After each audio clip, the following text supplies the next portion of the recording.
Baik, terima kasih atas kesempatan yang telah diberikan. Kami dari kelompok 5 Sistem Operasi akan mempresentasikan hasil diskusi kami.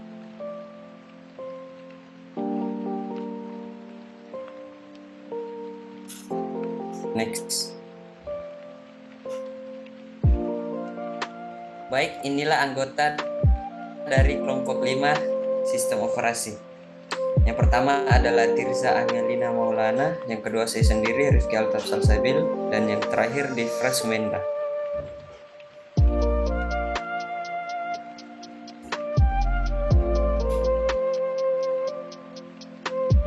Baik, inilah judul pada materi kita kali ini adalah CPU Scheduling Operation System.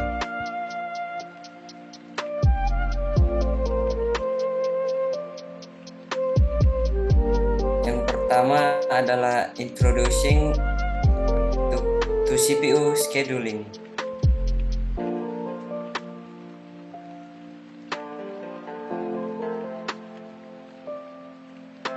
CPU Scheduling. Penjadwalan CPU atau CPU Scheduling adalah suatu pengaturan proses-proses yang ada dalam CPU. Penjadwalan ini sangatlah penting karena menentukan performa dari sebuah CPU. Penjadwalan CPU adalah dasar dari multiprogramming karena dengan adanya lokasi itu maka proses-proses itu mendapatkan lokasi resource dari CPU.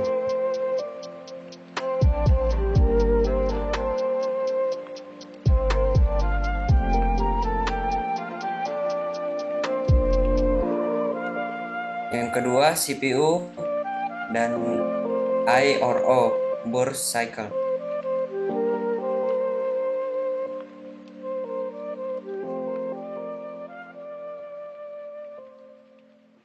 CPU dan I/O eksekusi proses terdiri dari siklus eksekusi CPU dan I/O. Status proses yang sedang dieksekusi disebut CPU burst dan status proses di bawah permintaan I dan O, dan penanganannya disebut I/O burst. Proses bergantian antara dua keadaan ini. Eksekusi proses dimulai dengan CPU burst, itu diikuti oleh ledakan I/O yang diikuti oleh ledakan CPU lainnya, kemudian ledakan I/O lainnya, dan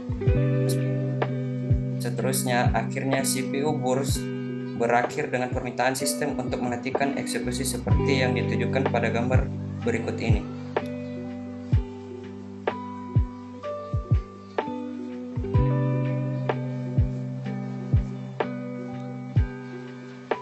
Kita masuk pada materi yang ketiga, preemptive and non-preemptive scheduling. Preemptive scheduling.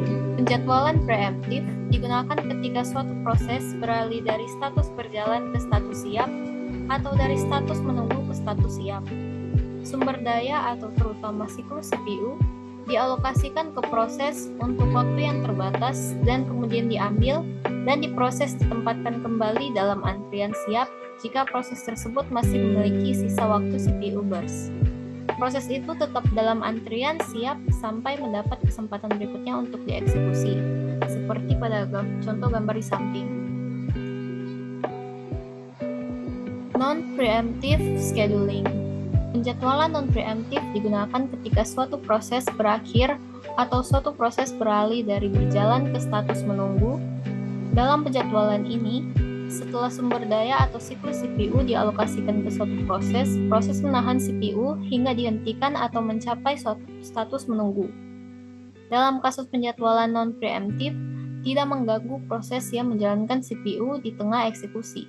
Alih-alih ia menunggu hingga proses menyelesaikan waktu ber-CPU-nya dan kemudian dapat mengalokasikan CPU ke proses lain, seperti pada gambar di samping.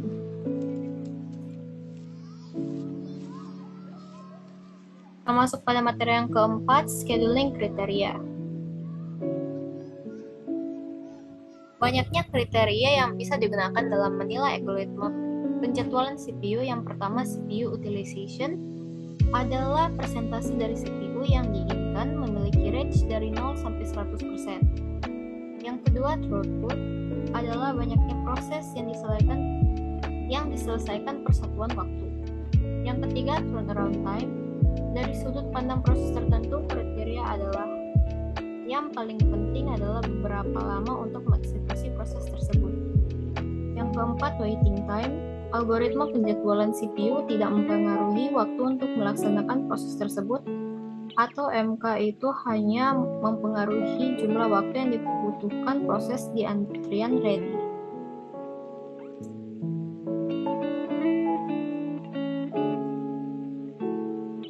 Materi yang kelima, FCFS, Scheduling First Come First Serve.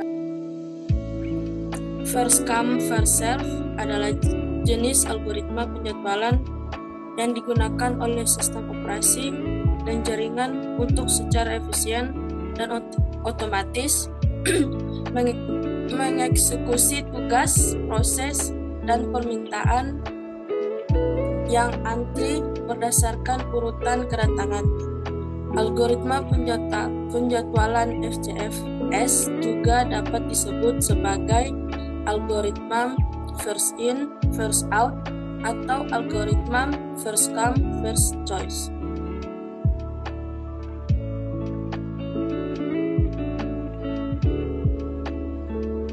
Materi yang keenam, SJF, Scheduling Shortest Job First.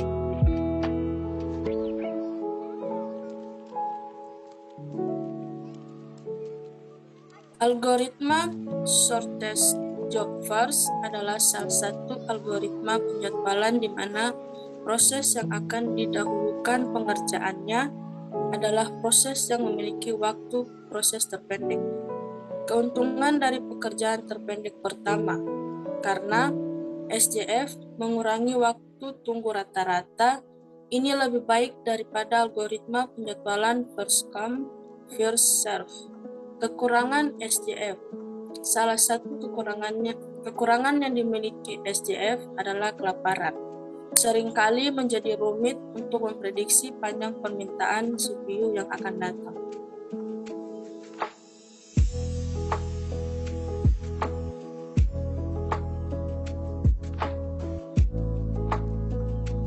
Baik, itulah tadi hasil presentasi dari kelompok kami. Diucapkan terima kasih.